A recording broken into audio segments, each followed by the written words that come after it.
নমস্কার বন্ধুরা, আজ আমি তোমাদের পাঠ করে শোনাবো পল্লী কবি জসিমউদ্দিনের হাসির গল্প পরের ধনে পোদ্দারি। তবে শুরু করলাম আজকের গল্প পাঠ পরের ধনে পোদ্দারি। আগে মৌলভী সাহেবদের ঘন ঘন দাওয়াত আসতো। তালেবে ইলমের কাঁধে কেতাব আর কোরআন দিয়ে বড়ই জাঁকজমকের সঙ্গে মৌলভী সাহেব দাওয়াত খেতে যেতেন। কিন্তু এখন খারাপ দিন পড়েছে, লোকে বড় মৌলভী সাহেবের খোঁজ করে না। অনেক দিন পরে দূরের একটা গ্রাম হতে মৌলভী সাহেবের দাওয়াত পেলেন। বর্ষার দিন, পানির ভিতর হতে নৌকাখানা মৌলভী সাহেব নিজেই সেচলেন। তার উপর তক্তার পটাতন লাগিয়ে ছই বসালেন। কিন্তু সঙ্গে তালেব এলেম না থাকলে তো মান থাকে না। আগে বহু তালেব এলেম সঙ্গে থাকতো, এখন গরিব অবস্থা তারা সবাই চলে গিয়েছে। অনেক ভেবেচিন্তে একজন তালেবে ইলেমের কথা মৌলভী সাহেবের মনে হলো। গ্রামে একজন বিধবা স্ত্রীলোক ছিল, তার একটি মাত্র ছেলে। পাড়া ভরে ডান্ডাগুলি খেলে বেড়ায়। মৌলভী সাহেব সেই বিধবার বাড়িতে গিয়ে উপস্থিত হলো। বিধবা বড়ই গরিব। মৌলভী সাহেবকে কোথায় বসতে দেয় সেজন্য খুবই ব্যস্ত হয়ে পড়ল। মৌলভী সাহেব বললেন, আমার জন্য ব্যস্ত হবেন না, আমি সামান্য দরকারে এসেছি। মাথার ঘোমটাটি আরও একটু টানিয়া বিধবা বলল, আমার মতন গরিব বিধবা আপনার কি কাজে লাগতে পারে? মৌলভী সাহেব একটু কেশে বললেন, আমি দূরের গ্রাম হতে একটা দাওয়াত পেয়েছি। আপনার ছেলেকে যদি আমার সঙ্গে দেন তাহলে আমার তালেবে ইলম হয়ে কেতাবগুলি বয়ে নিয়ে যাবে। বিধবা একগাল হেসে বলল, তাতে আর কি হয়েছে? আমার ছেলে তো পাড়ায় পাড়ায় খেলে বেড়ায়। আপনার সঙ্গে থেকে যদি একটু ইলাম কালাম শিখে সে তো ভালোই হবে। আপনি এখন তাকে নিয়ে যান। ওরে আরমান, তুই মৌলভী সাহেবের সঙ্গে যা। মৌলভী সাহেব ছেলেটিকে হাত ধরে একটু ইতস্তত করে বললেন, আরও একটি কথা, দাওয়াতে যে যাইব আমার পরার কাপড়খানাও ছিঁড়ে গিয়েছে। আপনার ডুমাখানা যদি দেন তবে লুঙ্গির মতন করে পরে দাওয়াতে যেতে পারি। সেইখান হতে এসে আপনার ডুমাখানা ফেরত দিয়ে যাব। পূর্বের গ্রামের মেয়েরা লুঙ্গির মতন করে একখণ্ড কাপড় পরত, অন্য একখণ্ড গায়ে জড়াইত, তাকে ডুমা বলতো।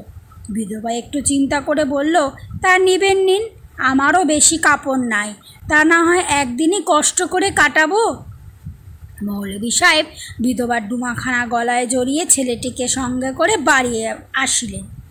আগের দিনে মৌলভী সাহেব দাওয়াতে যেতেন, তাকিয়া বালির সঙ্গে নিতেন। তাহা দেখে লোকে মৌলভী সাহেবকে কত সমীহ করে চলত। আজও কি আর তাকিয়া বালির সঙ্গে নেওয়া যায় না? তুলার বালিশটি তেলে ময়লায় বড়ই নোংরা হয়ে আছে। তা হোক, সেটাতেই চলিবে, কিন্তু তাকিয়া কোথায় পাওয়া যাবে? ঘরের মধ্যে কিছু খড় ছিল, তাহা দিয়া মৌলভী সাহেব একটি তাকিয়া তৈরি করলেন। তাহা অতি পরিপাটি করিয়া ন্যাকড়া দিয়া জড়ে আনিলেন, লোকে যেন বুঝতে না পারে উহা খড় দিয়ে তৈরি। ছোকরা তালেবে ইলম সবই দেখল।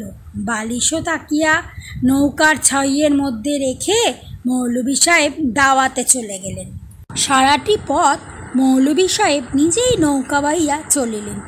যে বাড়িতে যাবেন সে বাড়ির ঘাটের কাছে এসে বৈঠকখানা ছোকরা তালেব এলেমের হাতে নিয়ে মৌলভী সাহেব ছইয়ের সঙ্গে ভালো মতন আমিরি চালে গিয়ে বসলেন।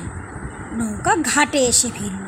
নিমন্ত্রণ বাড়ির লোকেরা ব্যস্ত সমস্ত হয়ে মৌলভী সাহেবকে অতি সমাদরে নৌকা হতে হাত ধরে নামালো। তারপর বৈঠকখানায় গিয়ে বসালেন। সকলে মিলে হুকো আন রে, হুজুর পানি আন রে বলে সমস্ত বাড়ি সরগরম করে তুলল। মৌলভী সাহেব সেখানে বসে আমিরি চালিয়ে ছোকরা তালেব ইলমকে হুকুম করলেন, ওরে আমার তাকিয়া বালিশ নিয়ে আয়। তালেম এলেম গরিব বিধবার পুত্র, তাকিয়া কোনটা বালিশ কোনটা জানে না, সেও ইতস্তত করছিল। মৌলভী সাহেবের ধমকের সুরে বললেন, ওরে কথা শুনছিস না কেন? আমার তাকিয়া বালিশ নিয়ে আয়। বালক দূর হতে চেঁচাইয়া উত্তর দিল, মৌলভী সাহেব কোনটা আনবো, ঘরেরটা না তুলোরটা? জবাব শুনে সবার লোকেরা একটু মুচকি হাসল। মৌলভী সাহেব রাগিয়া মরিয়া বললেন, ওরে বেয়াল্লিক উল্লুক, তাকিয়া আবার খড়ের কিসে? ছেলেটি উত্তর করল, আপনি যেটা খড় দিয়ে তৈরি করে ন্যাকড়া দিয়ে জড়িয়ে এনেছেন সেটা আনবো নাকি? সবার লোক ওর মুখের দিকে চেয়ে আবার হাসলো। মৌলভী সাহেব এবার আরও রাগের সঙ্গে বললেন, চুপ থাক বেয়াদব, আমার তাকিয়া নিয়ে আয়। ছেলেটি তখন কাঁদো কাঁদো হয়ে বলল, মৌলভী সাহেব আপনার রাগের কি ধারদারি? আপনি আমার মার ডুমাখানা লুঙ্গির মতন করে পরে এসেছেন, সেটা আমাকে দিন, আমি বাড়ি যাব। সবার লোক আবার হেসে উঠল। নমস্কার, আমার গল্প পাঠ এখানেই শেষ হলো। আমার গল্প পাঠ যদি ভালো লাগে তাহলে একটা লাইক কমেন্ট করে অবশ্যই জানাবেন আর সাবস্ক্রাইব করে আমার পাশে থাকবেন। নমস্কার।